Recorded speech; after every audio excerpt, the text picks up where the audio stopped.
While February is Regency month on BookTube, every month is Regency month for me. I just enjoy contemporarily written Regency romance, most of it. There's actually a lot of really bad Regency romance out there written by contemporary authors because Regency is just a super popular romance category. So it has both wonderful authors and pretty bad authors. I will probably rarely ever spotlight a bad author unless it's just completely execrable.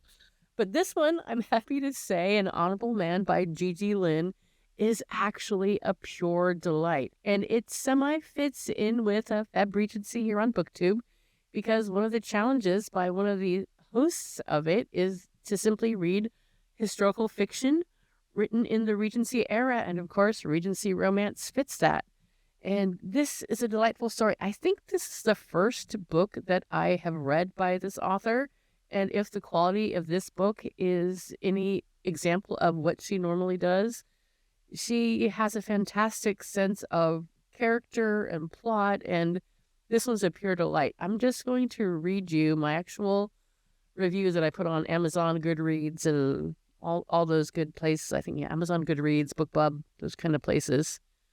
All right, so the title of my review is The Heart and Soul of Good Regency Romance. I read a lot of Regency romance, so I cannot say if I have read and reviewed any other works by this author before. But after this absolutely delightful story, it will certainly not be my last. I'll admit that I've become a bit jaded about contemporarily written Regency romance because, unfortunately, lately, it seems like so many so-called Regency authors have abandoned what I consider to be the core tenets of Regency. Instead, they're pandering to a variety of what should remain contemporary tropes, simply recast for the past. This one truly has the heart and soul of a good Regency with some excellent twists.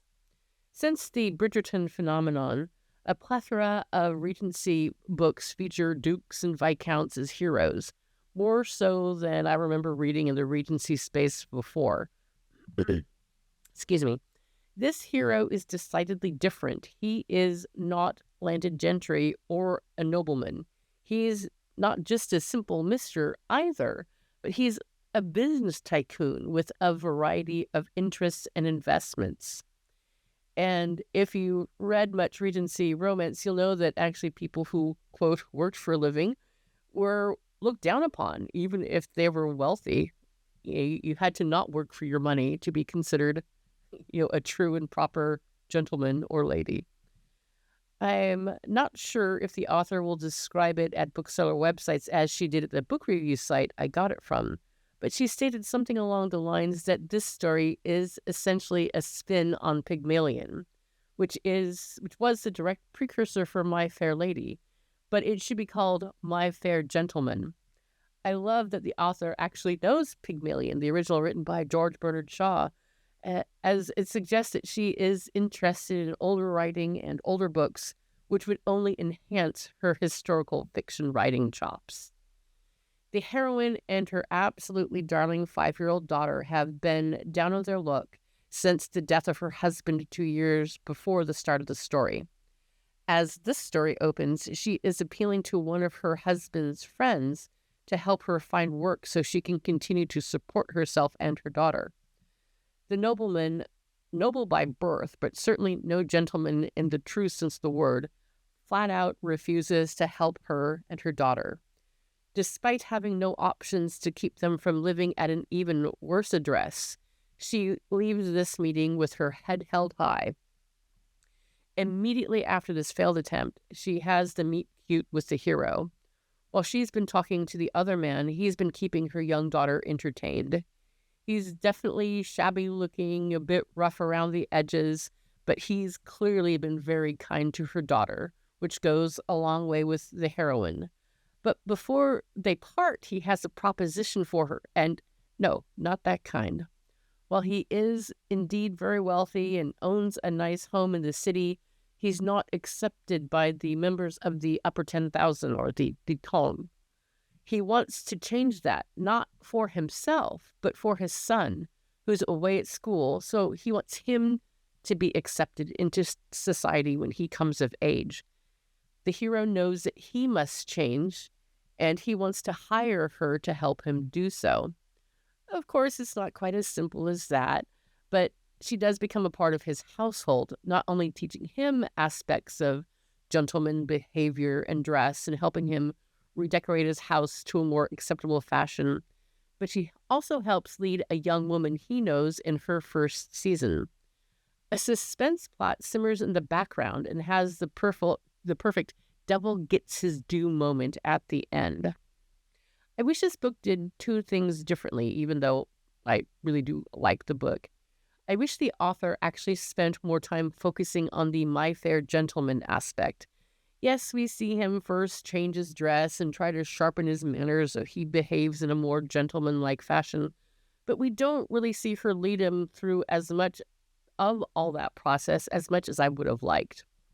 I did like the dance instruction scene, though. That was fun. I just wish there were more scenes like that. I also wish that we saw his son as a part of the book, because it was his whole impetus to change. And I would have liked to have seen what the son thought of his father's transformation and of the heroine too. I absolutely adored the hero and heroine's interactions. As opposed to what usually happens in stories like this, both are like brutally honest with each other most of the time, except of course for expressing their growing romantic feelings towards each other. In so many books, so much is kept hidden or bubbling just under the surface that I found it refreshing to watch their honest exchanges. Both could actually be pretty fiery at times, and the hero certainly has rough edges, which the heroine doesn't mind, and she actually thinks at several points during the book, I hope he doesn't lose all of his edge. I don't want him to lose his core self in trying to become this more gentleman-like character. But even though he's got these rough edges, he is a total sweetheart to the heroine's 5-year-old daughter. And I loved how the little girl knew to trust him immediately and innately, and that trust was never broken. I loved it when they had scenes together. How he discussed marrying her mother with her at the end of the book was just heart-melting. He made her feel like such a part of it, like even like she was helping him make the decision and how he would approach it. Well, I wouldn't necessarily call the little girl precocious like children often are in romances. She had a surprising depth of character for such a young child. Actually, every secondary character in this book was three-dimensional, which only added to my enjoyment of the story. I could literally go on and on about this story and its delightful characters, but I recommend that you check it out yourself if you love contemporarily written and contemporarily well-written Regency romance, as I do. I doubt you'll be disappointed, and I am certainly looking forward to reading more by this author. I will put the link in the description if you want to check this book out. And thanks so much for watching, and I hope to get some more FebRegency videos up before February makes its way into the history books.